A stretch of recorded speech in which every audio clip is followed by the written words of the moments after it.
வேர்ல்ட்ல இருக்கிற bro maths level award ஏதாச்சும் இருந்தா இந்த மனுஷனுக்கு கொடுக்குமாறு தாழ்மையுடன் கேட்டுக்கொள்ளப்படுகிறது. அது எதுக்காக அப்படின்னு பாக்கிறதுக்கு முன்னாடி இந்த வீடியோ பாத்துட்டு வாங்க.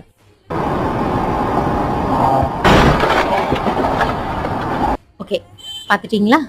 இந்த ஒரு சீன்ல வந்து திரும்பி பார்த்த உடனே அந்த குழந்தையை வந்து காப்பாத்துற ஒரு சூப்பர் ஹீரோ மாஸ் அப்படின்னு சொல்லி நீங்க மனசுல எல்லாரும் நினைச்சிருக்கீங்க. ஓகேவா? அது தப்பு இல்ல, நானும் அப்படிதான் நினைச்சேன்.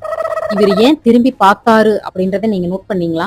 இல்ல 2 பொண்ணுங்க போனாங்க பாத்தீங்களா, அந்த பொம்பளை பிள்ளைங்களை வந்து பாத்துட்டு இருந்திருக்காரு. ஓகேவா? அவங்களை திரும்பி பார்த்தனாலதான் அங்கிருந்து வந்த லாரியை வந்து இவர் பார்த்திருக்காரு. இதை வந்து நான் மல்டிபிள் டைம்ஸ் இந்த வீடியோ நான் பார்த்திருக்கேன். அந்த விஷயத்தையும் நோட் பண்ணாருன்றது சத்தியமா நான் பார்க்கல, என் பிரெயின் வேலை செய்யல. அத சொன்னது மட்டும் இல்ல, Checking women out saves lives. Continue, gentlemen. நாம மேற்கொண்டு சைட் அடிங்கன்னு வேற நீ சொல்றியா? ஏய், எது எப்படியோ அவங்க பொண்டாட்டிட்ட வந்து செருப்படி வாங்கி கொடுக்க எல்லாரும் முடிவு பண்ணிட்டீங்க. அதான் நம்மள முடிச்சு விட்டீங்க போங்க.